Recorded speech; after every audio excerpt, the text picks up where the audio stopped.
সকালে রাজুকে টিফিন দিয়ে চা ফা খেয়ে জাস্ট বেরিয়ে এসেছি।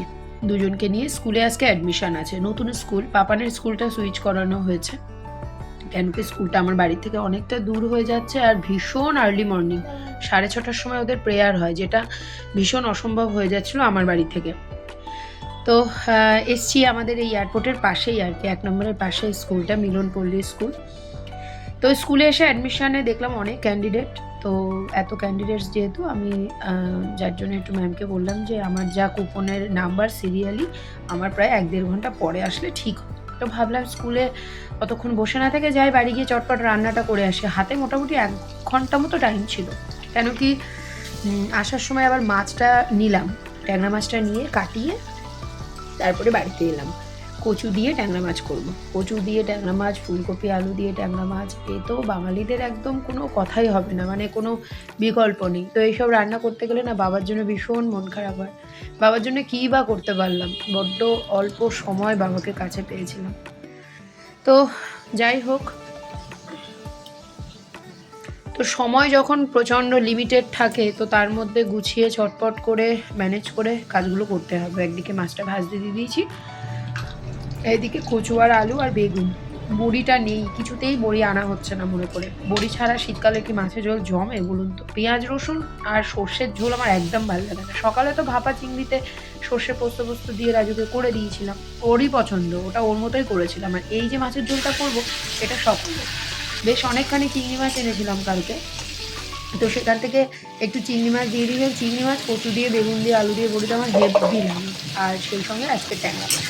ট্যাংরা মাছটা কিন্তু মোটামুটি আমাদের দুবেলার মতো হবে, কিন্তু রাজুকে আলাদা ট্যাংরা মাছ দিয়ে আমি পেঁয়াজ দিয়ে করে দিতে হবে, ওর ভীষণ পছন্দের ওটা।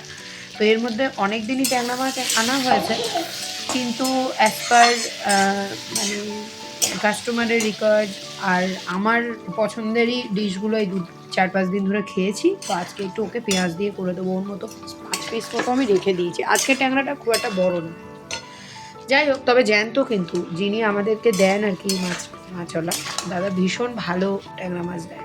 গাটি কচু দিয়েও কিন্তু চিংড়ি মাছ ভীষণ ভালো লাগে, তো আমার ইচ্ছেই করছিল চিংড়ি মাছ দিয়ে খেতে। তো ট্যাংরা মাছ আসার সময় নিয়ে আসলাম, কেন যে ছেলে মেয়েকে কী দেবো, চিংড়ি মাছে তো আর সেই বাচ্চাদেরকে দেওয়ার মতো কিছু না। আর একদিকে ভাত হয়ে গেছে অলমোস্ট, এবার সবটা নাবিয়ে ঠাবিয়ে অলরেডি স্কুল থেকে জাস্ট ফোন এসে গেছে ফোন, তো আমি এবার নাবিয়েও ফেলবো মাছের ঝোলটা। এই কচু দিয়ে মাছের ঝোলটা না ধনে পাতাটা ঠিক যায় না, কিন্তু নাহলে আমার ধনে পাতা ছিল, ইচ্ছা করেই দিলাম না। এখানে বড়িটা জাস্ট দিতে পারলাম না, বড়িটা হলে কিন্তু ভীষণ ভালো লাগবে।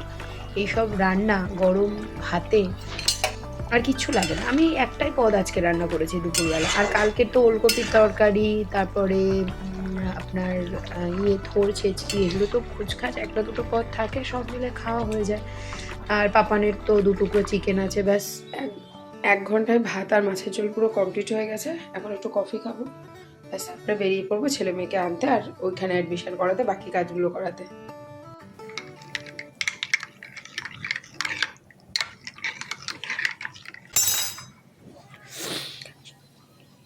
কফিটা খেয়ে নিই।